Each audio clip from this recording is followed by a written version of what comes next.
नमस्ते बहनों और भाइयों। मुझे बात करनी है जो कल कर्नाटका चुनाव के परिणाम आए उसके संदर्भ में। 12 तारीख को बहनों और भाइयों, जितने भी समाचार चुनाव के सेफोलॉजिस्ट थे, एग्ज़िट पोल के महारथी थे, सबका एग्ज़िट पोल देखे। 2-2 बजे 3-3 बजे रात तक देखा एक राष्ट्रवादी होने के नाते। उसमें से कई बड़े बड़े नामचीन लोग हैं, ओमकार चौधरी जी हैं, अभिषेक तिवारी जी, जयपुर डायलॉग्स वाले जी। तो इनके टीवी के एग्ज़िट पोल के नतीजे तो साफ साफ कह रहे थे कि 90 के आसपास सिमट जाएगी बीजेपी और 110 के आसपास चले जाएगी कांग्रेस। तो एक शंका मन में लगी हुई थी कि क्या यही परिणाम आएंगे। लेकिन इनका शो देखने के बाद मुझे ये लगा कि अब कई लोग तो ये बोल रहे थे कि हमारी भी एक सेना पूरी लगी थी कर्नाटक में, पता करने के लिए गली गली मोहल्ले मोहल्ले में लगी थी। और उनकी धारणा ऐसी थी कि उनका खुद का एनालिसिस और पोल झूठा हो ही नहीं सकता। और ताली तो ऐसे बजा बजा के दावा कर रहे थे कि मुझे लग रहा था कि कहीं ऐसे ना हो साला उनका 2-3 उंगली टूट जाए हाथ का। और नतीजा क्या आया? ठन ठन गोपाल। और जो 12 तारीख को ये दावा कर रहे थे कि मोदी की रैली के बाद बीजेपी ने ये कर दिया, वो कर दिया, हो ही नहीं सकता 100 के नीचे सीट आए, क्या कारण है कि 100 के नीचे सीट आ नहीं सकती, वो देखो वही लोग मोदी को सलाह देने लगे। और उन सलाहों में कुछ सलाह तो मैंने यही इन लोगों के चैनल पे और बाकी लोगों के चैनल पे देखा कि प्रधानमंत्री केवल बीजेपी की प्रधानमंत्री नहीं है, पूरे देश के प्रधानमंत्री हैं। उन्होंने जय बजरंगबली जी का जो उद्घोष किया, ऐसा उनको नहीं करना चाहिए। वो जो दिनों रात उनको सिखाते हैं कि कमंडल लेकर जो है तब प्रधानमंत्री की कुर्सी पर उनको बैठना चाहिए ताकि वो हिंदू वोट ठोक में दे। कुछ लोग तो ये भी सिखाने लगे कि राष्ट्रीय मुद्दे, अंतर्राष्ट्रीय मुद्दे जो है अब कर्नाटक के जैसे लोकल चुनावों में काम नहीं आ सकते। अब मोदी जी को कुछ नया करके दिखाना चाहिए। हाँ, सही बात है, वो नया, वो केजरीवाल टाइप का नया करना चाहिए कि बिजली फ्री, पानी फ्री, सारी चीज़ फ्री, घर में बैठे रहो, सरकार सब ला के देगी। और जब जिस दिन सरकार सब ला के नहीं दे पाएगी उस दिन तुम्हारा घरे उठा के बेच देगी। आखिर सरकार चलानी है ना उसको। भवानी अपने घर से आंख नहीं देती, ये नियम है, इकोनॉमिक्स का पहला नियम है ये हम जैसे राष्ट्रवादी लोगों के सामने, कि भवानी अपने घर से आंख नहीं देती। अशोक गहलोत जी कह रहे हैं कि साउथ से, दक्षिण भारत से बीजेपी मुक्त हुई। हाँ, सही कहा। उसके पहले तो दक्षिण भारत के चारों स्टेट में जो है बीजेपी की बहुमत वाली सरकार थी, जो कांग्रेस ने आके उसको हरा दिया। गहलोत जी का तो अंकगणित और गहलोत जी की तो राजनीतिक जो समझ है उस पर मुझे कोई भी शंका नहीं है कि कितने सूझबूझ वाले नेता हैं गहलोत जी। सचिन पायलट का हालचाल तो ठीक है ना, वो थोड़ा एक कोई प्रदर्शन या कोई यात्रा में निकले हुए थे अपने ही राज्य के सरकार के खिलाफ।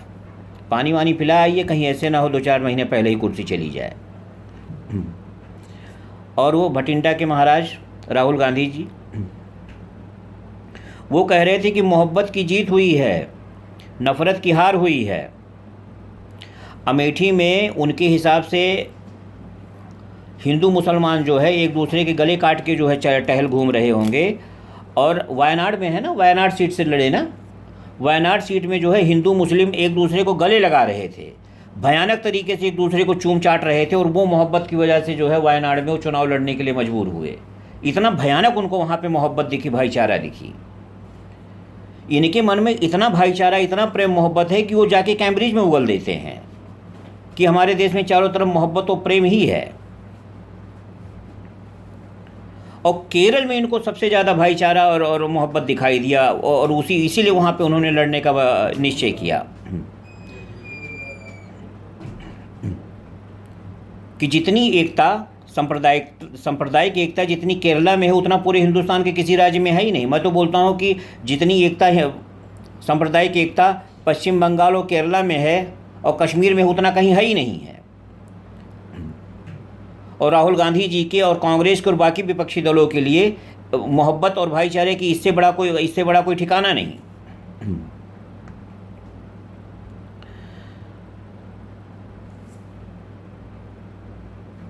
जल जीवन मिशन क्या है?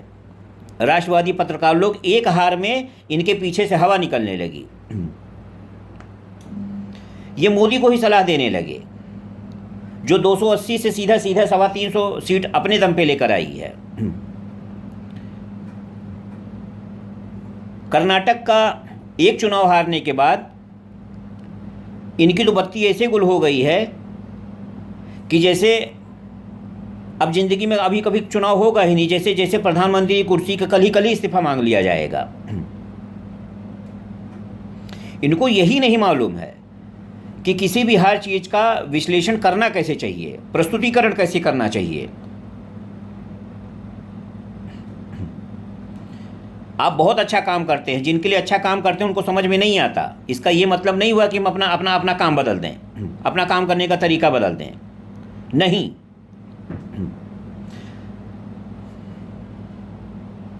शाइनिंग इंडिया के बाद 2004 के बाद जो है अटल बिहारी वाजपेयी की सरकार हारी, हाँ बिल्कुल हारी, लेकिन उसका परिणाम ये हो गया कि कांग्रेस के राज में, कांग्रेस की सत्ता के लिए, कांग्रेस पार्टी के लिए वो कील साबित हुई।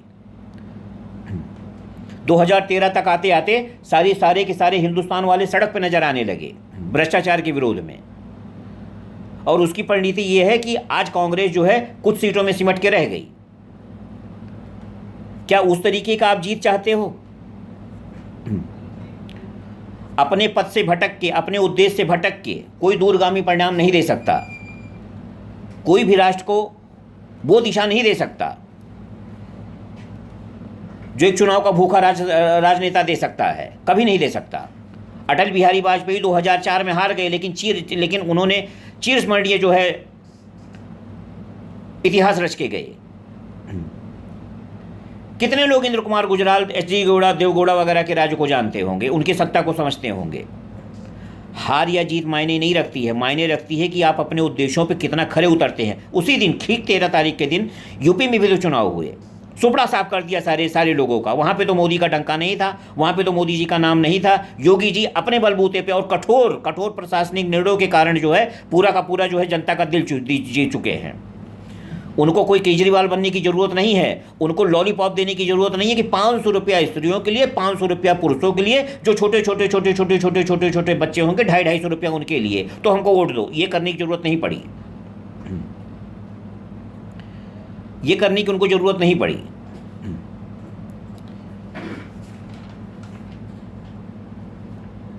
बीजेपी के लिए मैं समझता हूँ, आम कार्यकर्ताओं के लिए, राष्ट्रवादियों के लिए ये हार बहुत ज़्यादा ज़रूरी था।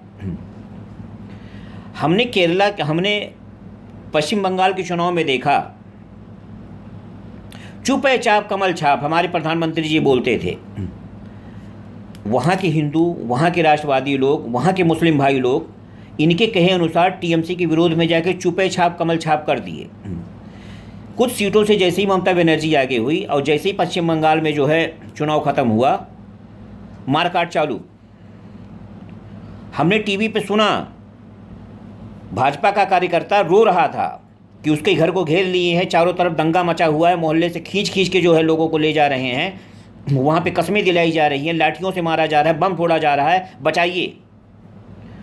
उस ऑडियो लीक पे राज्य सत्ता को एक धमकी चले जाती, एक चुनौती चले जाती, एक वार्निंग चले जाती, तो कई जिंदगी बर्बाद होने से बच जाती।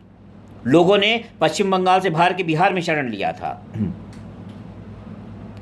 बीजेपी के शीर्ष नेतृत्व का घमंड इस चरम सीमा पर पहुंच चुका था कि बाबुल सुप्रियो जैसा नेता, जो इतने विषम परिस्थितियों में भी बीजेपी का साथ देता था, उसने अपना पाला बदल लिया, उसने बीजेपी को छोड़ दिया।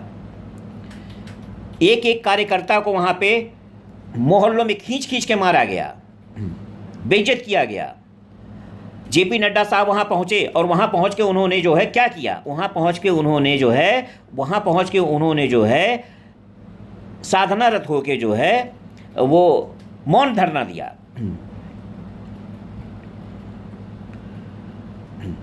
एक तरफ मारकाट, एक तरफ अपने कार्यकर्ता जो है मार के पेड़ पे लटकाए जाते हो, मोहल्ले में खींच के मारे जाते हो, औरतों के बाल पकड़ के जो है सीन हमने देखा है टीवी पे, खींच के मोहल्ले से लेकर जाया गया और वहाँ पे जो है मौन धरना देने बैठे हैं, वहाँ पे शांति स्थापित करने के लिए जो है धरना देकर बैठे हैं। बीजेपी की सिर्फ न तो जेपी नड्डा की बात कर रहा हूँ, बाकी सबके बात कर रहा हूँ। अमित शाह जी के मुंह से कुछ नहीं निकला, प्रधानमंत्री जी के मुंह से कुछ नहीं निकला। क्यों हिंदू उसको वोट देगा? क्यों राष्ट्रवादी उनको वोट देगा?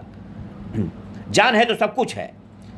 बीजेपी को लोगों ने सिर्फ और सिर्फ इसलिए वोट दिया क्योंकि उनको लगता है कि बीजेपी के आने से गली मोहल्ले, गांव, शहर, देश सुरक्षित रहेगा, आतंकवादियों से सुरक्षित रहेगा, गुंडे मवालियों से सुरक्षित रहेगा, तुष्टीकरण से बचेगा। एक गुंडा अगर किसी विशेष समुदाय का है, अगर वो उसने किसी का सर फोड़ दिया तो नेता उसकी तरफदारी नहीं करेंगे, पुलिस उसकी तरफदारी नहीं करेगी, न्याय होगा। इसलिए बीजेपी को वोट दिया जाता है। बीजेपी को वोट सड़क, नाली, बिजली के लिए नहीं दिया जाता। ये जिसके मन में गलतफहमी हो दूर कर ले। और बीजेपी को अगर वोट हिंदुओं ने नहीं दिया है तो केवल इसलिए नहीं दिया है क्योंकि उन्होंने पश्चिम बंगाल में हिंदुओं को मरते हुए देखा है और इनका मौन धरना देखा है। मरने के बाद जब विधवाएं हो जाती हैं औरतें और माएँ बहनें, तो उनको जो है अपने शपथ ग्रहण समारोह में बीजेपी के प्रधानमंत्री, हमारे प्यारे प्रधानमंत्री राष्ट्रवादी नरेंद्र मोदी जी बुलाते हैं फ़ोटो खिंचवाने के लिए।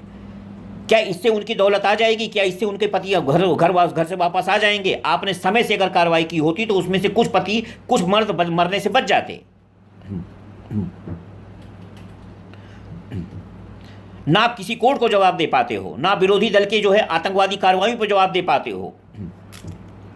2 महीने बाद कोई कार्रवाई होती है, कोई फाइल खुल जाता है, मुकदमे होते हैं, ईडी और सीबीआई जांच करती है। इससे दंगे रुकते नहीं हैं। दंगे रोकते हैं योगी के डंडे से, दंगे रोकते हैं योगी मॉडल से।